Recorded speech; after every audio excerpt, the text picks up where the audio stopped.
मूकच्या बाळाला अनाथालयाला विकण्याचा खळबळजनक प्रकार संभाजीनगरमध्ये उघड झालाय। विशेष म्हणजे ज्या अनाथालयाला हे बाळ विकलं जात होतं त्या अनाथालयाकडे ना कुठला परवाना आहे ना कुठले अधिकार। त्यामुळे अनाथालयाच्या नावाखाली मुलं विकण्याचा काळा बाजारात संभाजीनगरमध्ये चालतो का याचा आता तपास केला जातोय। अनाथाश्रमाच्या नावाखाली मुलांची खरेदी विक्री, आईकडून 5 लाखात बाळ खरेदी केल्याचं उघड। दामिनी पथकाच्या वेळीच हस्तक्षेपानं वाचलं बाळ। अनाथालय चालकाकडे ना परवाना ना अधिकार। चौघांविरोधात गुन्हा दाखल, पोलीस तपास सुरू। संभाजीनगर शहरातील मध्यभागी असलेल्या शिवशंकर कॉलनीत असलेलं हे जिजामाता बालक आश्रम। भरवस्तीत असलेल्या या आश्रमात माणुसकीला काळीमा फासणारी घटना घडली आहे। एका आईनंच चक्क आपल्या 2.5 महिन्याच्या पोटच्या गोळ्याला विकण्याचा प्रयत्न केल्याचं उघड झालंय। महिला तक्रार निवारण केंद्राला या अनाथालयात बाळाची विक्री होणार असल्याची माहिती मिळाली।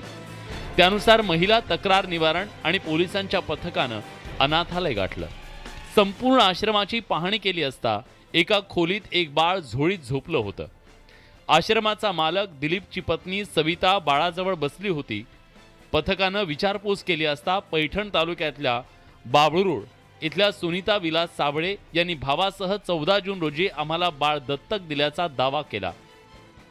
पण 2.5 महिन्याचं बाळ सुनीताचंच आहे असा कुठलाही पुरावा त्यांच्याकडे नाहीये। त्याचवेळी प्रदीप डागा हे पत्नीसह बाळ दत्तक घेण्यासाठी त्या ठिकाणी पोहोचले। मात्र पोलिसांनी खाक्या दाखवताच आम्ही 5 लाख रुपयांमध्ये बाळ घेणार होतो असा जबाब दिला आणि संपूर्ण प्रकरणाचा भांडाफोड झाला।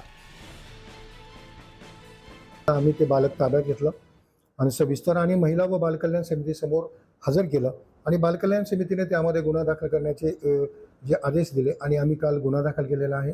त्याच्यामध्ये एकूण 4 आरोपी म्हणजे ज्या शिशूची आई, तिचा भाऊ आणि हे जे बालकाश्रम चालवणारे आहेत पती पत्नी, त्या दोघांना पण त्याच्यामध्ये आरोपी केलेला आहे। चौकशीत सुनीता साबळे ही बाळाची आई नसल्याची प्राथमिक माहिती समोर आली। 21 एप्रिल 2023 रोजी बाळाचा जन्म झाल्याचा दावा सुनीतानं आपल्या अर्जासोबत केलाय।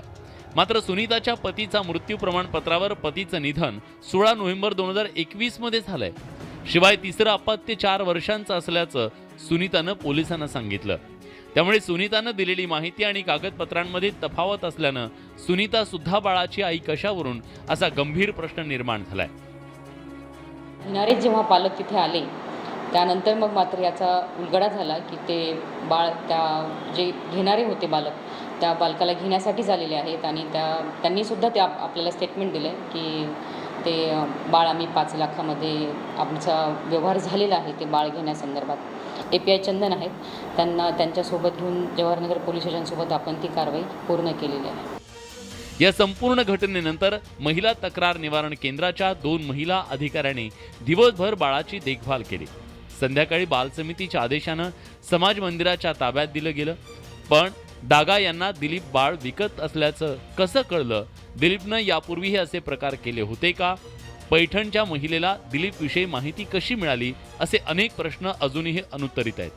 त्यामुळे या प्रश्नांच्या उत्तरातून आणखी अनेक धक्कादायक खुलासे होण्याची शक्यता आहे। अविनाश कानडजे, न्यूज 18 लोकमत, छत्रपती संभाजीनगर।